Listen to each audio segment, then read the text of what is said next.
I'm not a doctor, as you possibly have found out. I'm not a doctor, but I'm a person with common sense. I'm not a doctor, but I have common sense. There are promising therapies. And that would be it's called remdesivir.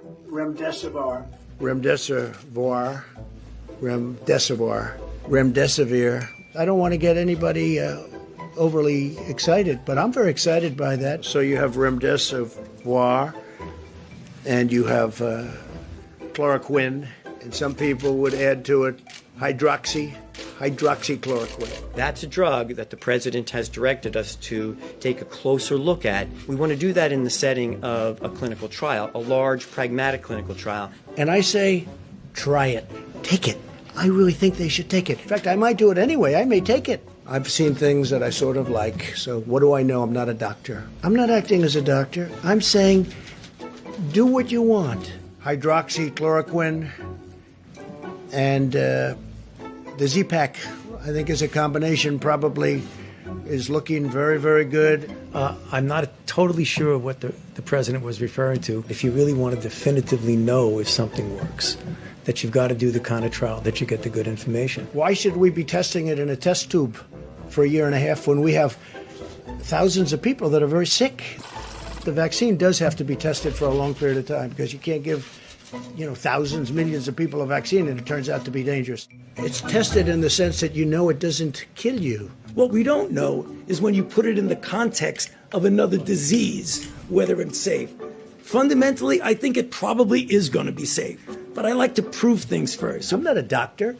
I'm just saying we hear great results. I really think it's a great thing to try, just based on what I know. Again, I'm not a doctor. And zinc, they say zinc.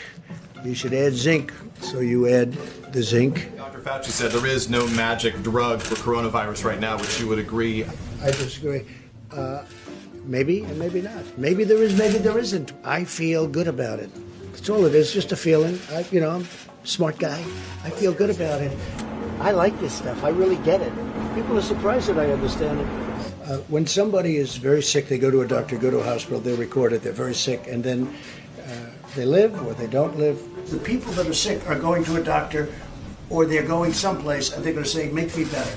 Every one of these doctors said, how do you know so much about this? When you look at these hospitals, the amount that they order, you almost say, how could they possibly use so much, whether it's masks or the protective gear? Why aren't they able to use that mask a second, third, fourth time? If you take a solid flu vaccine, you don't think that would have an impact or much of an impact on corona?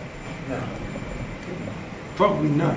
There's a study out there that says people that have lupus haven't been catching this virus. No, maybe it's true, maybe it's not. Young people seem to be, you can't say immune to it, but they're certainly, the numbers are very small. We're ordering a lot of supplies. We're ordering a lot of different elements of medical. I think they're going to start the process of giving the drug through mouth. We're going to continue. It's going to disappear. One day it's like a miracle. It will disappear. And from our shores, it could get worse before it gets better. It could maybe go away. We'll see what happens. Nobody really knows. Don't forget the doctors. If it were up to the doctors, they may say, let's keep it shut down. Let's shut down the entire world.